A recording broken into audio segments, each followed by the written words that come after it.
everyone. Thanks for clicking on today's video.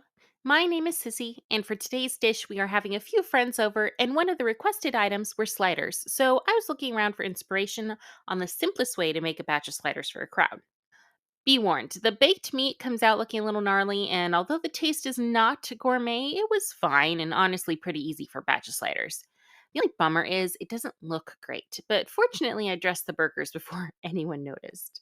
Because I kind of did a mashup of a few recipe inspirations, there won't be a link today to a specific recipe.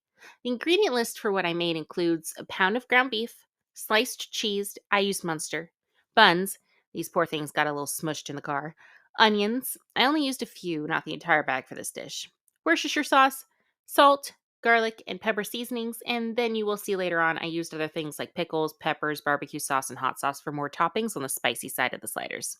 I have a few folks in the party who like things with some heat. First thing I did was cut the buns. Now, how is it in all these fancy cooking videos with the cool sound effects and lighting and all that make it incredibly easy to slice through the buns and make them even? I do know I did not have a particularly sharp bread knife. I really should invest in better knives, so that could definitely be it. But it was also tricky to keep the lines straight. Maybe that has something to do with a sharp knife, too. Either way, those videos make slicing the buns look super easy, and it wasn't. So we're stuck with my hack job of a sliced bread, only to notice after cutting that they had been pre sliced. Go figure. Then I add the seasonings and Worcestershire sauce. I know I'm pronouncing that wrong. Sorry. To my ground beef. I probably would have added more spices if I had any. Sorry, the color of the beef looks a little funny. It was thawed from frozen, which is why the color's off. I put it into a greased casserole dish and cooked it in the oven at 350 for about 20 minutes. While the meat was cooking, I caramelized some onions. I took about 4 tablespoons of butter and melted that down. I like to use a sauce pot for caramelizing because I think it makes less of a mess than a regular pan, and I don't have lids that fit my pans right now. Pardon my horrendous cutting. I have had zero training in any kind of cutting and am working with old dull knives, so here we are. Like I said, I'm planning to invest in some quality knives. I hear they make all the difference.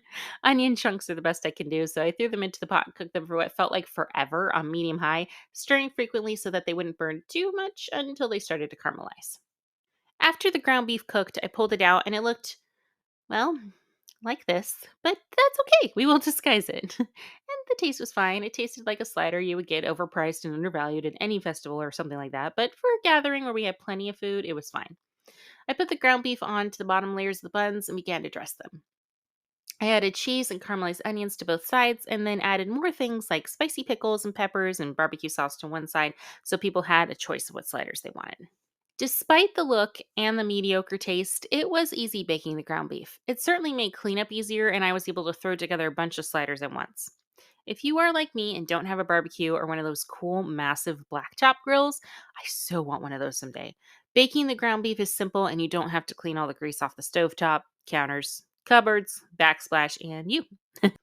I probably would have cooked more ground beef though, as I forgot how much it shrinks when you cook it, and there was like just a taste of beef in every slider bite. You know what I mean?